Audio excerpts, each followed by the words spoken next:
సోమాపురం అనే ఊర్లో శివయ్య అనే వ్యక్తి నివసిస్తూ ఉండేవాడు. ఆయన కొడుకు రాము మహాసోమరి. పెద్దవాడైనా సరే ఏ పని చేయకుండా తిరుగుతూ ఉండేవాడు. ఈ విషయంలో శివయ్య అతన్ని ఎన్నిసార్లు మందలించినా పట్టించుకునేవాడు కాదు. చేసేదేమీ లేక శివయ్య బాధపడుతూ ఉండేవాడు.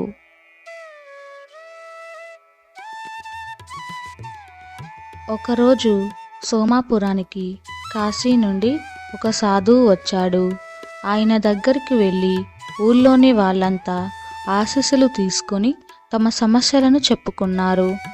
వాళ్ళల్లో శివయ్య ఏమీ మాట్లాడకపోయినా దిగాలుగా ఉండడం గమనించిన సాధువు దగ్గరికి పిలిచి విషయం కనుక్కున్నాడు.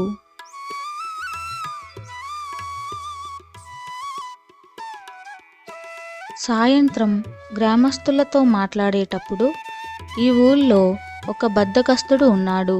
అతని వల్లే ఊరికి చెడు జరుగుతోంది. వచ్చే గురువారం నాడు అతని ఇంట్లో వాళ్ళు మాయమైపోతారు అని చెప్పాడు. గురువారం వచ్చేసరికి రాము తల్లిదండ్రులు కనిపించడం లేదన్న వార్త ఊరంతా గుప్పుమంది. అంతే, అతని వల్లే ఊరికి చెడు జరుగుతోందంటూ అందరూ రాముణ్ణి దూరం పెట్టారు.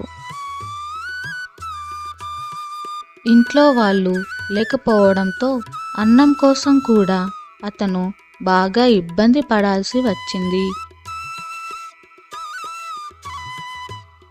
ఈ పరిస్థితిని భరించలేని రాము స్వామి కాళ్ళ మీద పడ్డాడు. తనే నేరం చేయకపోయినా అందరూ తనని అసహించుకుంటున్నారని బోరుమన్నాడు. కూడా సాధువు, నువ్వు నీ తల్లిదండ్రుల్ని చూసుకోవాల్సిన వయసులో ఏ పని చేయకుండా ఊరికే తిని తిరుగుతూ కాలం గడుపుతున్నావు. నీ బాధ్యతల్ని నిర్వర్తించకుండా ఉండటం నేరమే కదా అని అన్నాడు.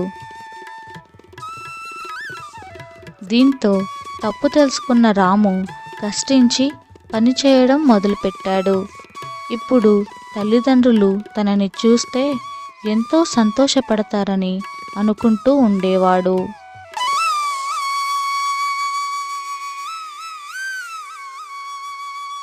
కొన్నాళ్లకు సాధువు మళ్ళీ ఆ ఊరికి వచ్చాడు.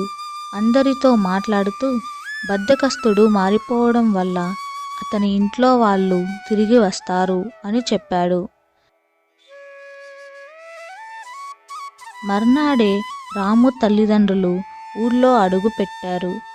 అంతా స్వామి మహిమ అని ఊళ్ళో వాళ్లకు చెప్పిన రాము తల్లిదండ్రులు తమ కొడుకుని మార్చినందుకు స్వామికి మరీ మరీ కృతజ్ఞతలు తెలుపుకున్నారు.